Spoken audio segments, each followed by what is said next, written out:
There I was thinking of ways to cure my boredom, and naturally the idea of a part 3 to 10 Mass Effect Trilogy secrets many players missed sprung to mind. That doesn't mean that you as an individual have missed these secrets, it just means that many players will, because many players blitz through games and don't really have much regard for the secrets on their first playthrough at the very least. Whether or not they're interested in this content is up to them. I just love talking about secrets that can be found in video games, so if you've found all 10 of these, then give yourselves a pat on the back. But anyway, please enjoy 10 Mass Effect secrets many players missed, part 3.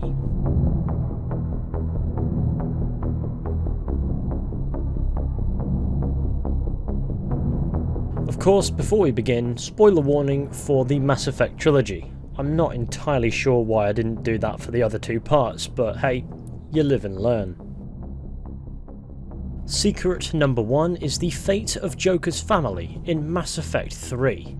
After completing the mission Priority Thessia later in the main story, Joker will crack a joke at the expense of the Asari. When shot down by Commander Shepard for it, Joker will remind the commander that he's well aware of what's at stake. I guess the Asari are wishing they had fewer dancers and more commandos right about now. Too soon? In case you hadn't noticed, we just lost a few million people. This isn't the time. You see this? Tiptree. Little colony out in the ass end of nowhere. My dad lives there. So does my sister. Reapers rolled in about 2 weeks ago. So you can assume that I'm generally aware there's a war on, Commander. Joker's family were on the planet Tiptree when the Reapers attacked. Later, in a conversation between Joker and Liara, we can overhear that refugee spacecraft from Tiptree have been arriving on Salarian worlds. However, there's no sign of Joker's father or sister. However, when at the Huerta Memorial Hospital on the Citadel, we can overhear a story from an Asari huntress who was on Tiptree when the Reapers invaded. We were deployed to Tiptree. It's a small human colony. We were supposed to help with evac. The enemy was landing. Just scouts, the Turian things, a few of the big ones. We were spread over half the continent, getting colonists to shuttles, wiping out husks. We're at this little farm. We'd killed a few enemy scouts, and it's quiet. The shuttle gets called away for support, so I'm there for the night. The humans get me dinner, show me around. One of them, this freckled farm girl, maybe 15. She wants to hear all about what it's like to be a commando. She's saying she wants to be a pilot, and I say that life on a ship is grimy. And she asks if I'd like to use their shower. So I'm in the shower with hot water and everything. And that's when Naira came. Naira was another huntress on your ship? Yeah, a friend. I wanted it to be more than that, but she had a medical condition. It's okay. It's in the file. Farm girl calls in to me that another Asari is here. I thought the shuttle had gotten back early.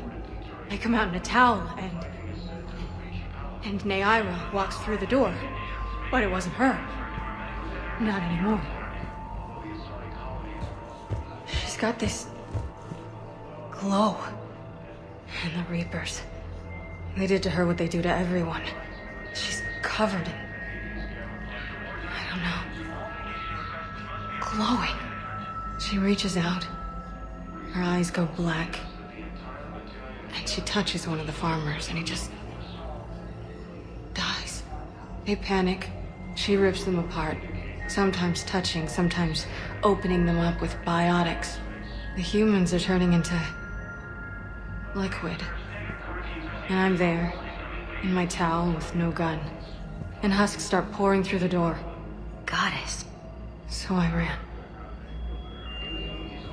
I got out of that farm and into the hills.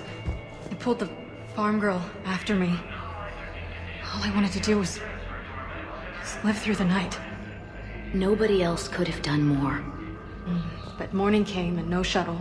Afternoon and then night, and I'm hiding from husks and those Turian things. The file says the evacuation team thought your position was overrun. So after 2 days, I still don't have a gun, because those Turian things, you can't use theirs. I realize that shuttle isn't coming, not unless I get back to the farm and my radio. And the farm girl? She was with me. Even killed a few husks. With a stick. Real hospital. So you went back to the farm. We snuck down the hill. We were hungry, filthy. They'd turned the towel into a kind of tunic. They'd cleaned up the bodies to make more husks, I figured. But there were still farmers alive. They were being held prisoner. And Naira was there, directing the other forces. I could see her. I got within 10 meters of her. If I just had my gun. What happened next? I got to the prisoners. The farm girl unlocked their restraints, and that's when they all started screaming. Memorial Hospital. The prisoners were indoctrinated. You think? And once the alarm was sounded? Naira's eyes were black. The whole time, not just for a second. I could feel her mind from where I was standing. The humans were in the way, attacking us. I used my biotics, flung them around. I'd been horrified when Naira tore the farmers apart, but goddess, I ripped them in half. And it felt good. There's nothing shameful about feeling an adrenaline rush during battle. I might have killed more than Naira and those husks did.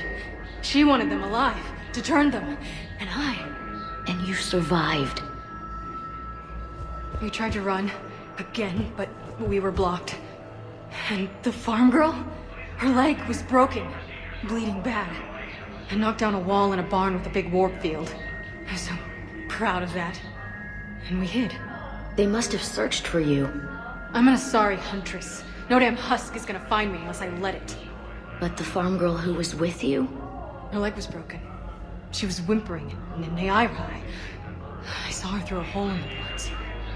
She was coming closer with those dead black eyes.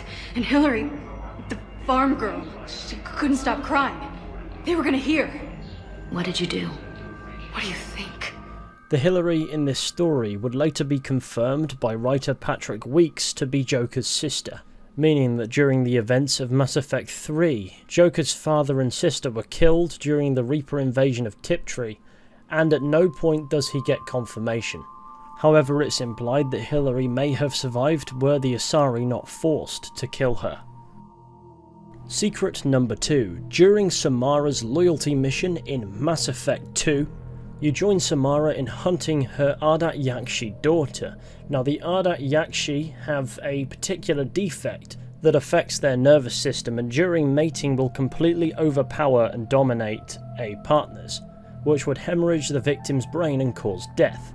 Well, upon finding Morinth, you can actually side with her and kill Samara instead. Morinth will then join the Normandy's crew, and I suppose in a sense you can romance with her, and die. I never really feel the love of another, at least not for long. I don't suppose there's anything I can do about that. But I want you to know something. My lovers spent their last moments experiencing pleasure you can't imagine. Like Neff. She died because her nervous system overloaded, with an ecstasy so great she couldn't handle it. Why tell me this? I want to give you that, Shepard. I want you to feel every nerve in your body pulsing with pleasure. My mission is too important to risk that, Morinth. But you're different. I sensed it when we first met. You have the Prothean cipher in your head. You died and came back. There's no one like you. You and I can share something so intense, so deep, it will change your life. Morinth, I can't deny how much I want you. Do you really mean it? You'll be with me? I will. Come here, Shepard.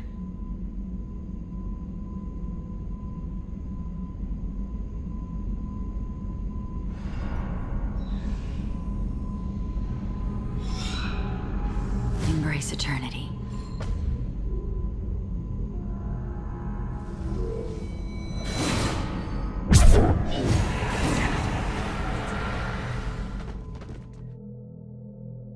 Secret number 3 is reserved for players who cock up their Mass Effect 2 run incredibly badly, as during the suicide mission, provided you've done no loyalty missions and choose all of the wrong options, every single member of the squad can die, including Commander Shepard.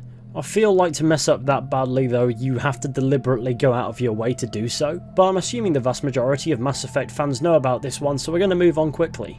Secret number 4. When on Sur'Kesh in Mass Effect 3, you can really get on the nerves of this Salarian simply by touching things. Please don't touch that. As I said, Commander, don't touch that. Again, I would ask you to refrain from touching that. Perhaps don't touch that in something different in your language.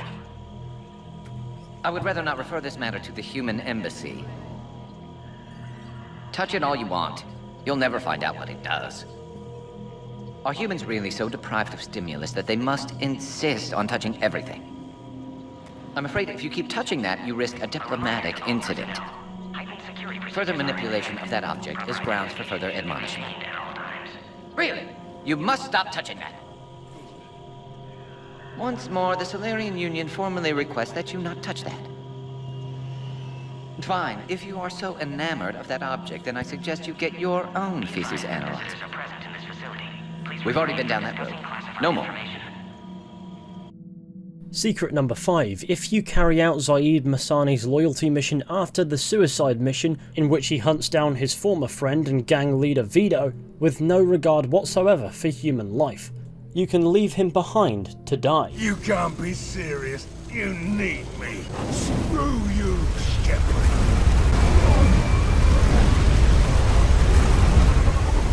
Shut back! Secret number 6. In the Theseus system of the Attican Beta, you can find a planet named Logan. At first it may come across as your bog standard gas giant, however, if you inspect it you get an interesting bit of dialogue. Logan is a standard hydrogen-helium gas giant. The survey team who charted the system 20 years ago reported many strange disturbances in Logan's cloud bands, suggesting many remarkably large solid objects were present beneath the cloud tops. As the ship approached, however, they subsided one by one. These disturbances have not been reported again. Creepy, but sadly we don't get to find out what these disturbances were. Secret number 7. If we head to the Anjea system within the Hades Gamma cluster, we can encounter another gas giant known as Ploba. Inspecting it will reveal that active scans by survey ships have returned tantalizing indications of massive solid structures deep within the atmosphere, too regular in pattern to be anything natural, leading some to believe that Ploba was a Jupiter brain, a planet-sized supercomputer. Adherents of this theory have fruitlessly beamed signals towards the sunken megastructures, hoping to get the machine's attention. Others believe that an ancient spacefaring race disposed of their weapons of war by dumping them into the planet. The last attempt to reach and salvage Ploba's deep anomalies went tragically wrong and ended with a crew of 12 being trapped and crushed in the gas giant's lower atmosphere. We can also recover some matriarch's writings from here, though the origins of the object carrying them is impossible to determine. Whether this planet serves as a graveyard for ancient weapons of war, or a massive supercomputer is unknown, and it's a mystery we never get to solve.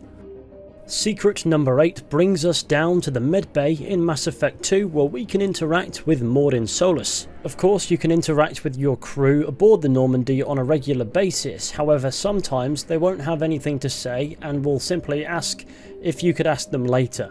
Garrus, for example, is always doing his calibrations. Mordin, on the other hand, has a variety of hilarious excuses that he can use to avoid a conversation with the commander. However, one of them is a bit unpleasant and eyebrow-raising for certain. Have you got a minute to talk? Perhaps later. Trying to determine how Scale H got onto Normandy. Sexually transmitted disease only carried by varren. Implications unpleasant. This implies that somebody aboard the Normandy has obtained an STD that is only carried by varren, also known as the Space Murder Dogs. This means that somebody aboard the Normandy has fucked a varren. Who? It's never confirmed who has had sexual relations with a varren, however I have some suspects. It could be Joker, Zaeed, Kelly Chambers, Engineer Donnelly. I knew it was you. Let's not get too caught up in that one. Moving on, in Mass Effect 2, in the Omega Nebula, you can visit the Armada system, and it's here where you will find a gas giant called Anjea. Here you can read about penetrating scans that reveal large numbers of hollow, unpowered objects with dimensions of 3.14 by 12.566 by 28.26 meters that appear to have wings or sails circulating the equatorial bands of the planet. These sails or wings allow them to float in Anjea's clouds. Apparently they're too deep to be reached for study, but A popular theory holds that they are coffins of an ancient alien race who laid their dead to rest in the gas giant, which is a cool hidden detail I suppose many people won't pay attention to. Finally, secret number 10 isn't actually in the games, however it was a part of the Cerberus Daily News that would release parallel to the days following the release of Mass Effect 2 back in 2010. The Cerberus Daily News would reveal all sorts of fascinating lore information and Easter eggs, and, while it's not a part of the Legendary Edition, can be found archived online. One Easter egg that can be read here is a reference to Superman. It reads as follows: DC 1938, a small garden world circling the red supergiant SM-2183 Rua exploded today in a rare phenomenon called core fusion. The planet's uranium core collapsed in on itself, igniting a thermonuclear explosion large enough to rupture the planet into several pieces. The shock wave and loss of atmosphere has reportedly killed more than 5 billion native inhabitants.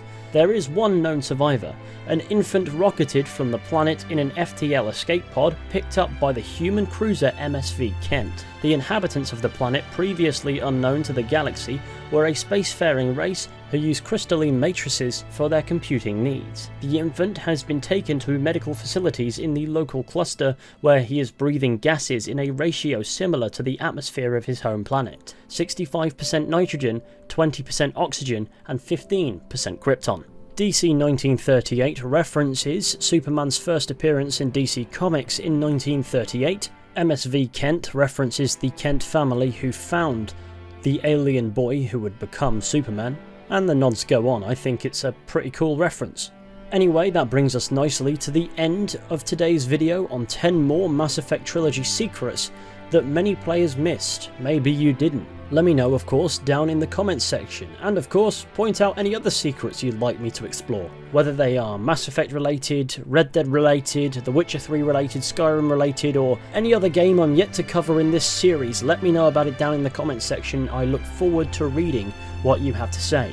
Thank you all for watching this video. I hope you enjoyed. Be sure to go ahead, leave a like, subscribe, share the channel with your friends and all that wonderful stuff. That would be super fantastic. If you haven't already, be sure to check out my history channel Decades. If you like history, there is a link in the description that you can follow and you can see everything we do over there. With any luck, I'll be seeing you all very soon with another video at some point, but until next time, please take care and goodbye.